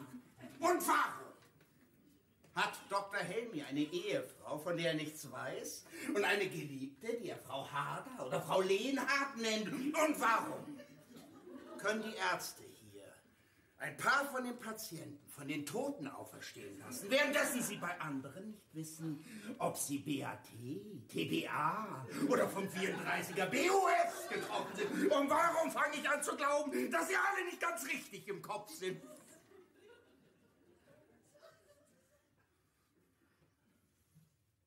Wie war nochmal die erste Frage?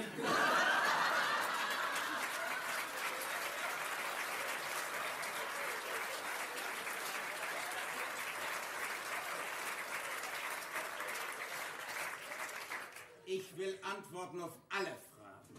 Kann ich jetzt ohne Gefahr... Auch eine Überraschungsparty. Hallo? Hallo?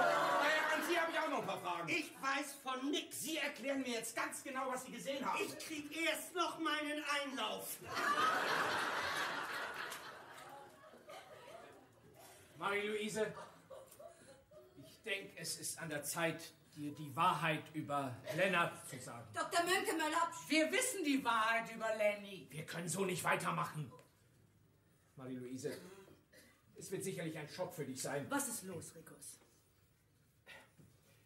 Der Vater von diesem Jungen hier, Das ist mein Vater und er ist der Größte.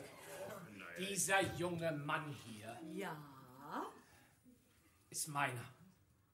Deine? Ihre? Was versuchen Sie hier abzuziehen? Abzuziehen? Meine Mutti hatte kein Techtelmechtel mit dem Pastor. Techtelmechtel mit dem Pastor? Das war vor 19 Jahren, Marie-Louise. Was? Auch damals hätte sie sich nie mit Ihnen eingelassen. Dr. Helmi ist mein Vati. Lennart, ich... Er ist gut und freundlich, Ja. großmütig und nett, Ja. großzügig und zum Liebhaben. Ja. Und er ist ein Held. Der ist ein aufgeblasener Klugscheißer. Er kann nicht mein Vater sein. Ich wollte, ich wär's nicht. Aber ich bin es verdammt nochmal. Rikus, ich glaube, du musst mir so langsam was...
Ach ja, Rikus, eine kleine Spende kann nicht schaden. Nicht?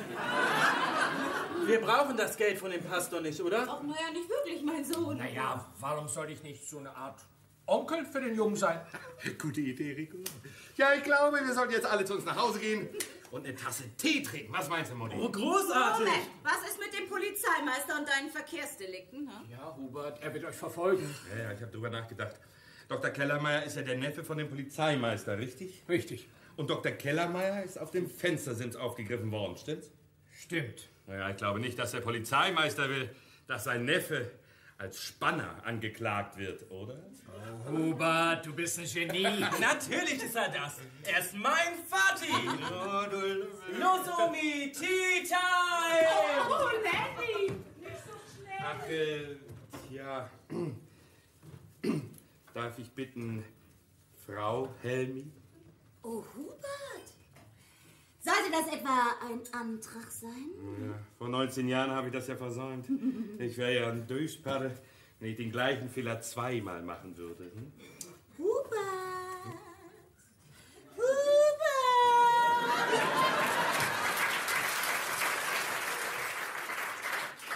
Wie ich schon gesagt habe, Herr Pastor, ich glaube, Sie haben mir einiges zu erklären. Mischen wir uns erst ein bisschen unter die Delegierten, ja? Rikus, Ja, meine Liebe? die Augen von dem Jungen sind blau. Ja, und? Huberts sind braun, so wie die von Schwester Elfi. Unmöglich, ein Baby mit blauen Augen zu kriegen. Es gibt medizinische Ausnahmen. Und er sieht so fürchterlich gut aus. Ach, findest du? Also nicht wirklich, oder? Rikus, gut zu wissen, dass du einmal menschlich warst.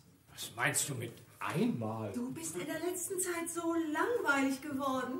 Langweilig, ich? Du warst nicht so langweilig, als du das Techtelmechtel hattest. Was soll das heißen? Zu der Zeit warst du auch sehr nett zu mir. Ich verstehe nicht.